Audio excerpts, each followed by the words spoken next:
Let me start from the first. Today we are going to learn about ethics in clinical research. Clinical research में हमको दो दो तरह से approval लेना पड़ता है.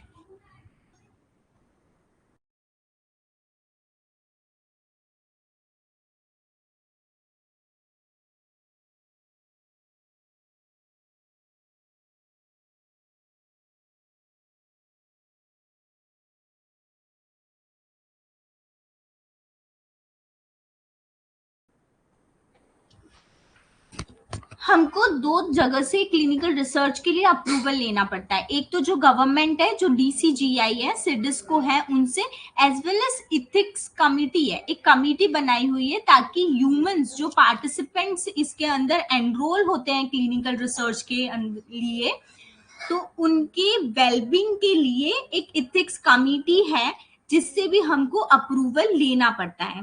अभी ये इथिक्स को क्यों क्लिनिकल रिसर्च में लाना पड़ा, वो हम लोग डिटेल में आज पढ़ने वाले हैं.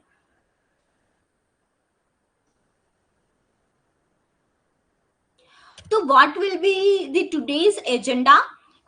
We will dive into the introduction of ethics committee, and then we will see some history of clinical research. So, and the dark history of clinical research. Because of that history, the ethics committee have to have to include in this clinical research for the well-being of human participants.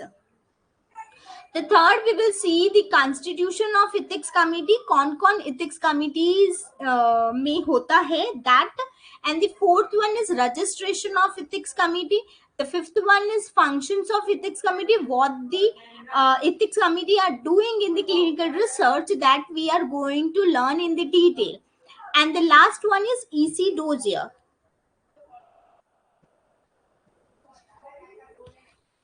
The first is in introduction.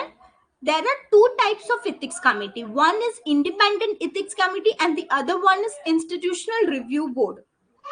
That there is very only one difference between independent ethics committee, that is IEC, and IRB. IRB और IEC में सिर्फ एक छोटा सा difference है, वो हम लोग देखेंगे. पहले हम लोग देख लेते हैं कि इथिक्स कमिटी होती क्या है. इथिक्स कमिटी एक ऐसी कमिटी है जो एक इंडिपेंडेंट बॉडी है, जो हमने इसलिए बनाई थी बिकॉज पिछली जो क्लिनिकल रिसर्च होते थे इन पास्ट, इन हिस्ट्री, वो क्लिनिकल रिसर्च की वजह से काफी लोगों की जाने गई, जो कि वो क्लिनिकल रिसर्च कुछ रूल्स और रेगुलेशंस को फॉलो करके नहीं किया गया, उसकी वजह से काफी लोगों की जाने गई. और इसकी वजह से इथिक्स कमिटी, एक कमिटी हमको डेवलप करनी पड़ी to protect the rights and welfare of human participants. ठीक है, ताकि हम उन पार्टिसिपेंट्स को प्रोटेक्ट कर पाए, उनको वेलबींग दे पाए, उनके हक के लिए एक कमिटी बनाई गई. Okay, now I will show you a small difference between independent ethics committee and institutional ethics committee. For example, कोई एक हॉस्पिटल है, करेक्ट, वो हॉस्पिटल काफी बड़ा है, गवर्नमेंट भी हो सकता है, प्राइवेट भी हो सकता है. अगर गवर्नमेंट हॉस्पिटल या चलो कोई भी एक हॉस्पिटल है जिसकी खुद की एक इथिक्स कमिटी है, तो उसको हम लोग बोलेंगे इंस्टीट्यूशनल रिव्यू बोर्ड. ओके, जैसे अगर हम लोग देखते हैं एम्स, ठीक है, all India institute of medical science, वो एक बहुत बड़ा हॉस्पिटल है, करेक्ट. उसकी खुद की एक इथिक्स कमेटी है. इथिक्स कमेटी, एम्स की खुद की एक इथिक्स कमेटी है, तो वो क्या हो गया, इंस्टीट्यूशनल रिव्यू बोर्ड. बट बहुत सारे हॉस्पिटल्स में तो इथिक्स कमेटी नहीं हो सकती, करेक्ट.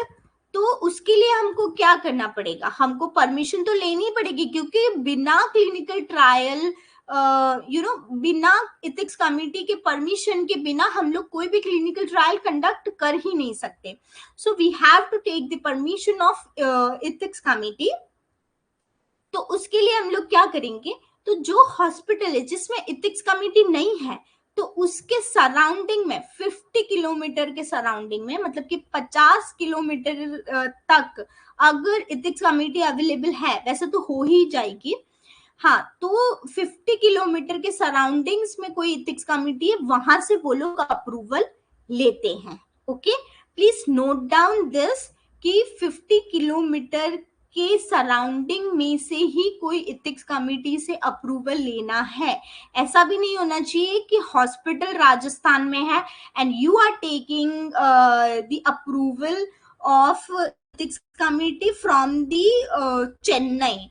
ये बहुत डिफरेंस हो जाएगा, ठीक है, वो वैलिड नहीं गिनाएगा। उसके 50 किलोमीटर के सराउंडिंग में जो भी इथिक्स कमेटी अवेलेबल होगी, वहां से हमको अप्रूवल लेना है।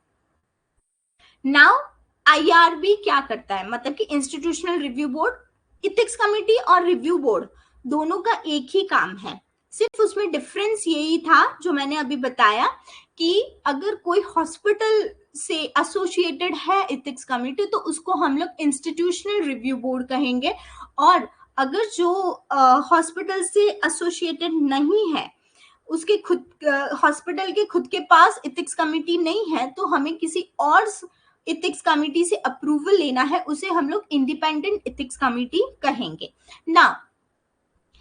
IRB has specific authority over the conduct of research under its jurisdiction.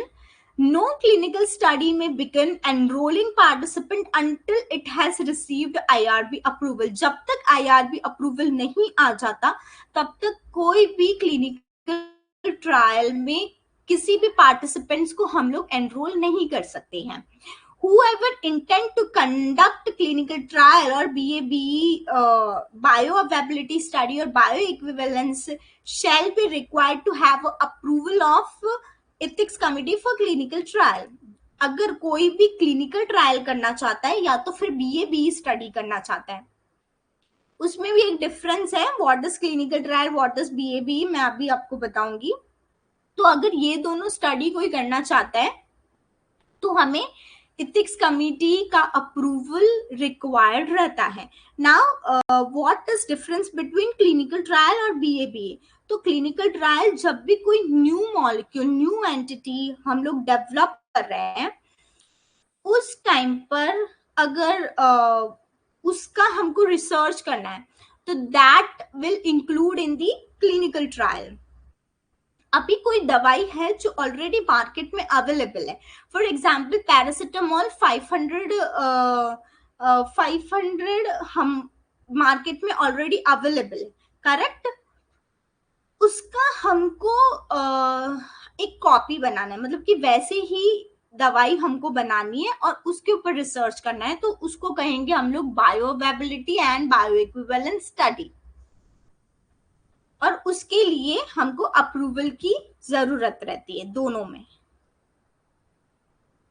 Now, why IEC IRB is important in clinical research? Clinical research में IRB और IEC क्यों important है? So, we will see the historical events of the clinical research के ethics committee को क्यों आना पड़ा। ऐसा तो क्या हुआ कि इतने रूल्स और रेगुलेशंस लगाने पड़े, बिकॉज प्रीवियस जो भी स्टडीज हुई है, it has a very dark history. उसकी वजह से बहुत सारे पार्टिसिपेंट्स की जाने गई है, जो कि नहीं होना चाहिए था। और ये सब देखने के बाद जो सिडिस को बोल सकते हैं, या तो फिर हम जो एसोसिएशन है, मेडिकल एसोसिएशन, उनको कुछ रूल्स और रेगुलेशंस लाने पड़े। तो सबसे पहले 1932 में एक सिफिलिस स्टडी हुई थी, ठीक है। फिर उसके बाद 1946 में एक नाजी एक्सपेरिमेंट हुआ था। उसके रिजल्ट से काफी लोगों की जाने गई थी, और उसके बाद न्यूरम्बर्ग कोड आया था। न्यूरम्बर्ग कोड 1947 में आया था। उसके बाद डिक्लेरेशन ऑफ हेलसिंकी आया 1964 में। और जो 1932 में सिफिलिस स्टडी जो हुई थी, राइट, ये जो सिफिलिस स्टडी 1932 में हुई थी, उसका जो रिजल्ट आया था वो 1972 में आया था। और ये 1972 में रिजल्ट कुछ इतने खराब थे, तो उसकी वजह से हमको एक नया रूल्स और रेगुलेशंस लाना पड़ा, जो है बेलमोंट रिपोर्ट। और ये बेलमोंट रिपोर्ट आया था इन 1979, और फिर कुछ कॉमन रूल्स आए इन 1991।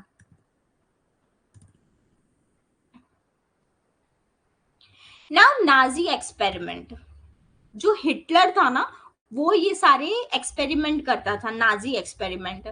तो जो जर्मन फिजिशियंस थे, conducted in human experiment, German में जो भी फिजिशियंस थे वो एक्सपेरिमेंट कर रहे थे, और किस पे कर रहे थे? प्रिजनर्स पे, ठीक है।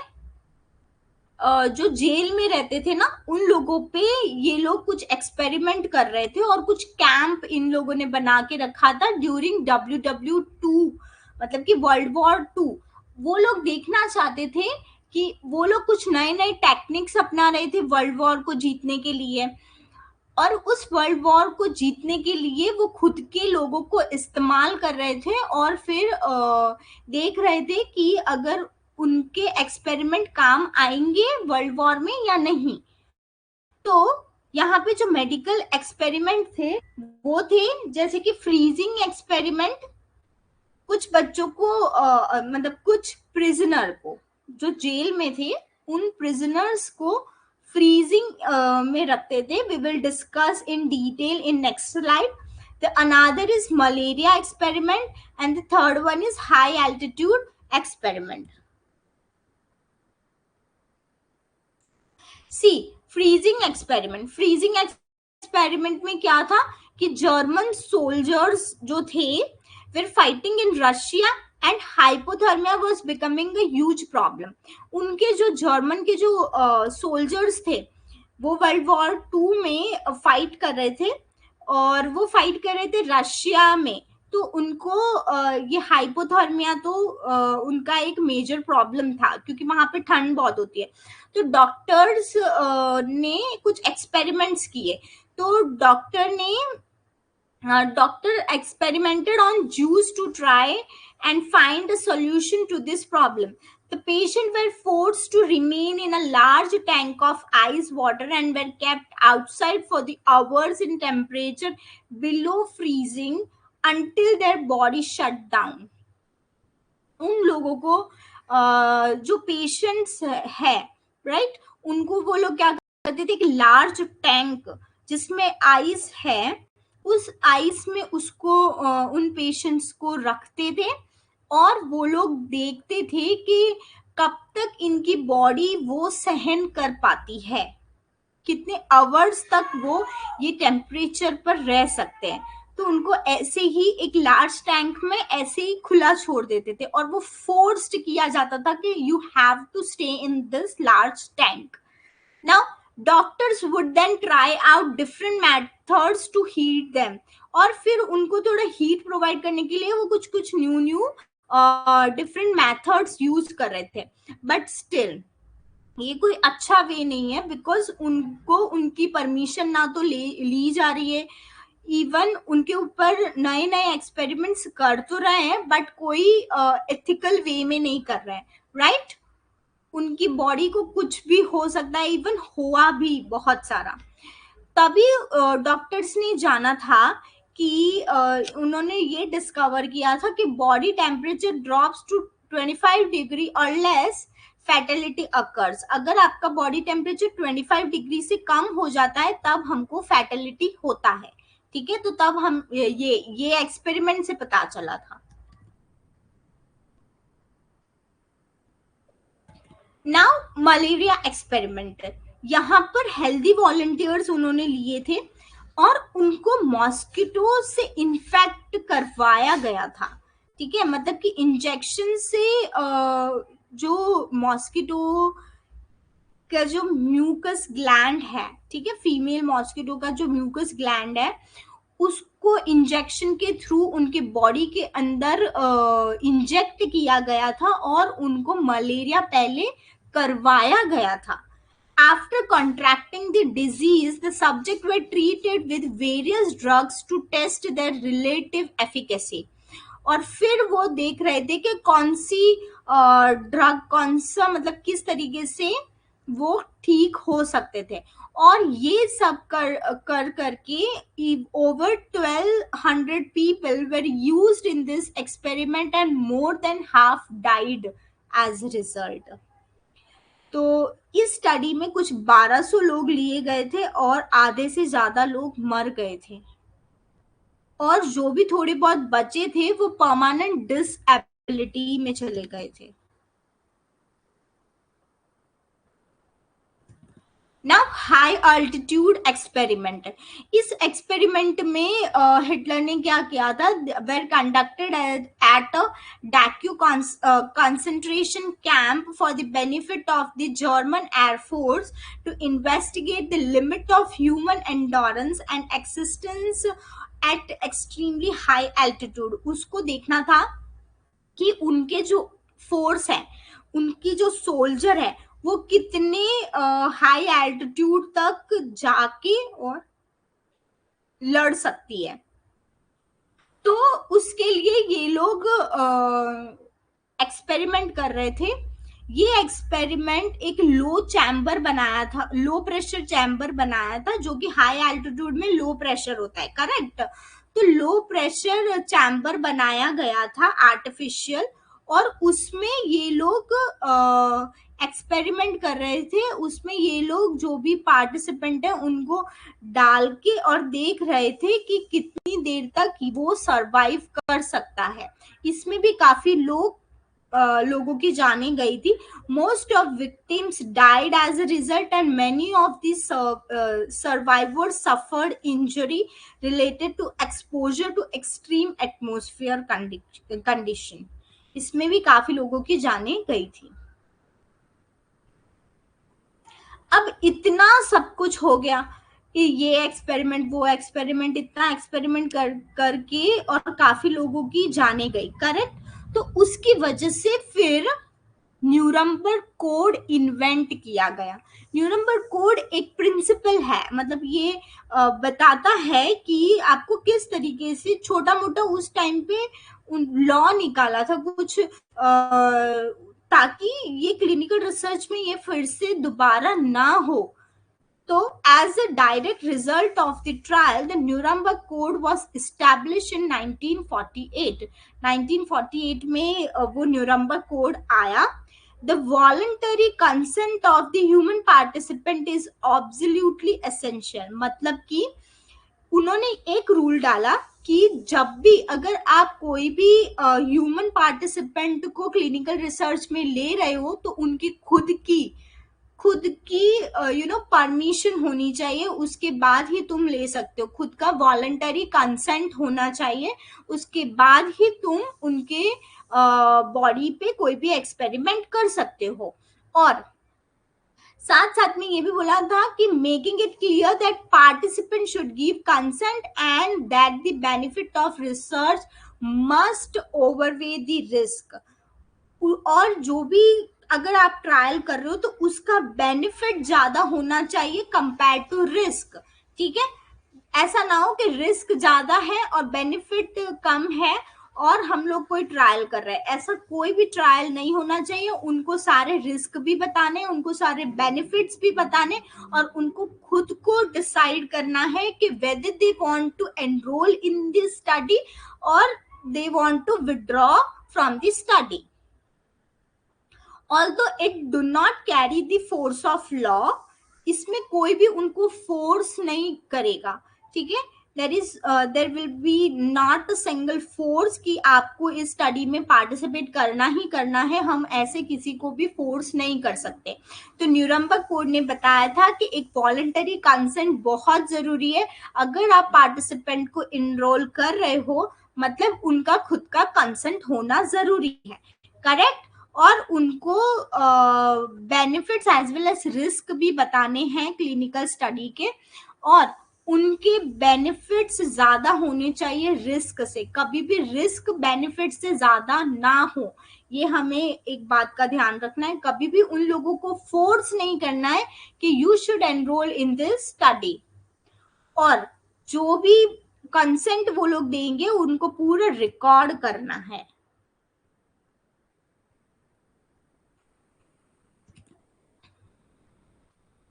Next is thalidomide tragedy. फिर 1957 में एक बहुत बड़ा हादसा हुआ था, थैलिडोमाइड ट्रेजेडी हुई थी। थैलिडोमाइड फर्स्ट मार्केट में आई थी 1957 में, जो कि वेस्ट जर्मनी में आई थी। German drug company develop and sold the drug. अब उन्होंने वो डेवलप कर ली और वो मार्केट में आ गई वो ड्रग, ठीक है। प्राइमरीली वो ड्रग जो थी वो सिडेटिव और हिप्नोटिक के लिए यूज की जाती थी। फिर thalidomide also claimed to cure anxiety, insomnia, gastritis और टेंशन, इसके लिए भी वो लोग देने लगे।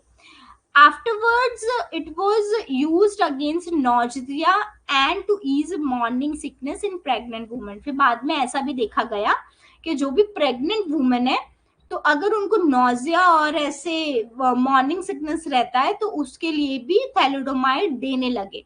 लेकिन अब ये इतने सबके लिए यूज होने लगी तो ये ओवर द काउंटर ड्रग हो गई थी, कोई भी प्रिस्क्राइब करता था, इवन वो लोग मेडिकल से भी लेने लगे थे।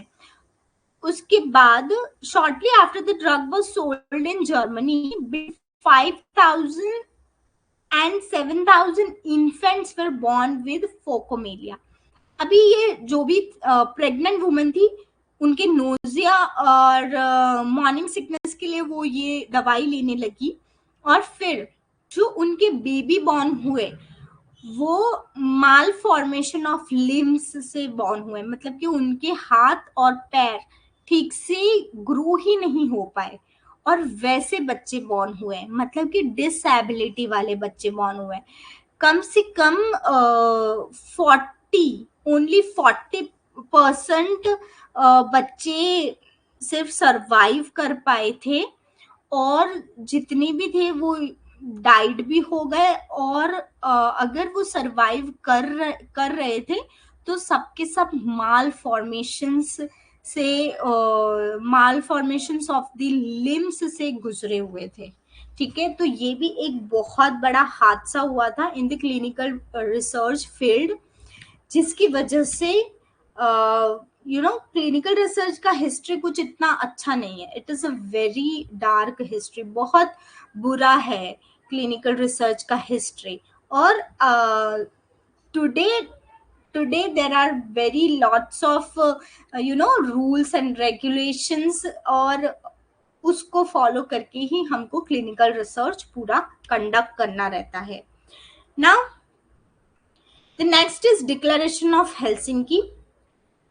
Okay, so today we will stop here. From tomorrow we will learn about the Declaration of Helsinki. तो आज हमने क्या क्या पढ़ा?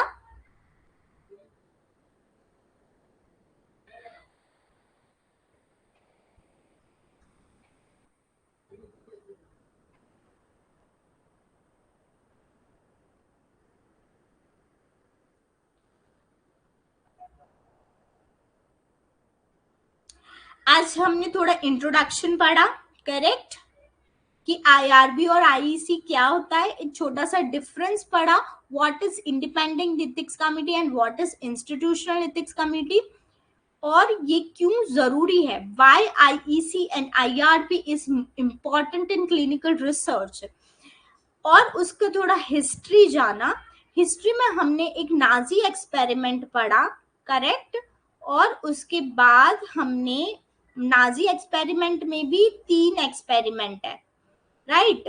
पहले है फ्रीजिंग एक्सपेरिमेंट, जिसमें जो पार्टिसिपेंट्स हैं उनको एक लार्ज टैंक में फुल ऑफ आइस वाटर के टैंक में उनको डिप करके रखते थे, और वो चेक करते थे कि कहाँ तक बॉडी सरवाइव करता है, और उससे उन लोगों ने डिस्कवर किया था कि 25 डिग्री से अगर बॉडी का टेम्परेचर लो हो जाता है तो वो सर्वाइव नहीं कर पाते, इट मतलब फैटेलिटी अकर होती है, जिसकी वजह से भी काफी लोगों की जाने गई थी. This is not the correct way to conduct the research.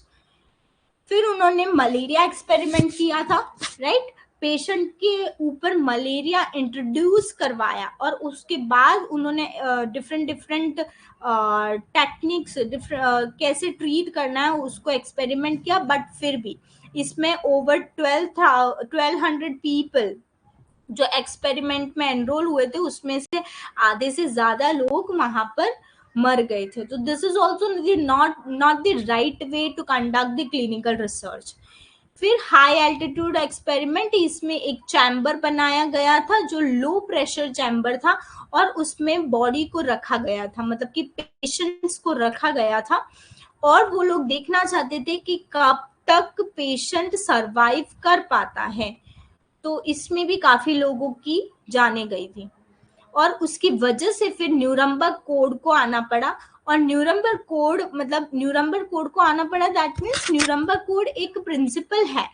तो सारे कमिटी ने मिलके 1948 में न्यूरम्बर्ग कोड लाया और उन्होंने ये बताया कि वॉलंटरी कंसेंट बहुत जरूरी है, correct, to conduct the clinical trial. उनकी खुद की परमिशन, मतलब कि वो खुद विलिंग से आना चाहते हैं नहीं आना चाहते हैं, दैट इज मोर इम्पॉर्टेंट. और कभी भी कोई भी ट्रायल कर रहे हो तो उसके रिस्क जो है वो कभी भी बेनिफिट से ज्यादा नहीं होने चाहिए. उन्होंने यही बोला कि बेनिफिट्स जो भी है वो ज्यादा होने चाहिए रिसर्च में, ना कि रिस्क. और कभी भी कोई भी पार्टिसिपेंट अगर एनरोल कर रहा है तो उसको मतलब फोर्स नहीं करना चाहिए, उनका खुद का एक कंसेंट होना चाहिए कि वो खुद पार्टिसिपेट करना चाहते हैं. फिर थैलिडोमाइड ट्रेजेडी आई जो कि 1957 में हुआ था वेस्ट जर्मनी में. यहाँ पर एक थैलिडोमाइड नाम की एक दवाई है जो प्रेग्नेंट वुमन लेने लगी थी, करेक्ट. और वो किस लिए लेते थे, just because to cure the nausea and to ease the morning sickness. लेकिन फिर बाद में जब उनके बेबी बॉर्न हुए तो कम से कम 7,000 infants were born with the phocomelia, मतलब कि उनके पैर और हाथ ठीक से ग्रो हो ही नहीं पाए थे. और सिर्फ 40% चिल्ड्रंस वेर सर्वाइव्ड. तो ये भी एक बहुत बड़ा ट्रेजेडी हुआ था और उसकी वजह से डिक्लेरेशन ऑफ हेलसिंकी को आना पड़ा. डिक्लेरेशन ऑफ हेलसिंकी हम लोग कल पढ़ेंगे. So now we will conclude this session. We will continue from Declaration of Helsinki from tomorrow. और I would like to ask you कि आपको कोई question है, so you can put the question on the chat box.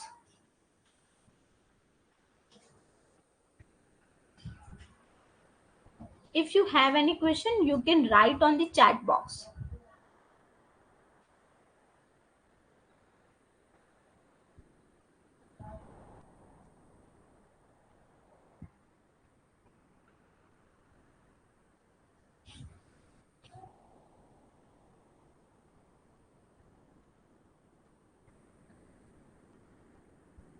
Robin, you have any questions, you can write on the chat box.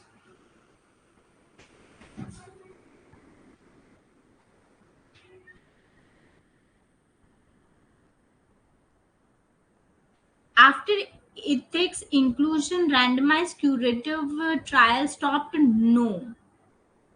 No. Ethics के आने के बाद randomised trial stop नहीं हुए, रैंडमाइज्ड तो ट्रायल चलते हैं अभी भी.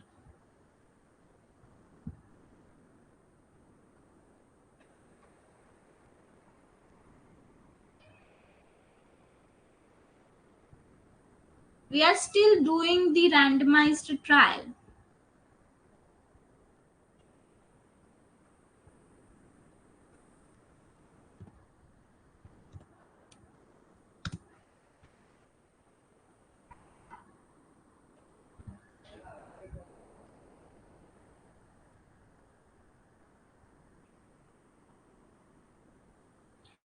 Okay, is there any question? आज आज जितना पढ़ा उतना समझ आया?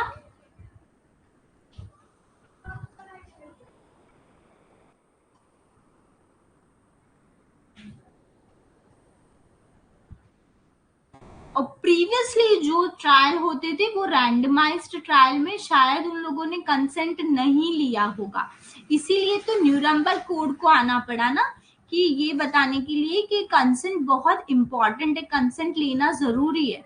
तो अभी अगर ऐसा हो ही नहीं सकता कि कोई ट्रायल ऐसा हुआ हो जिसमें हम लोग पेशेंट का कंसेंट नहीं लेते। पेशेंट का consent is very important in the clinical trial. कोई भी ट्रायल ऐसा होता ही नहीं है कि उसमें पेशेंट का कंसेंट ना हो। ओके,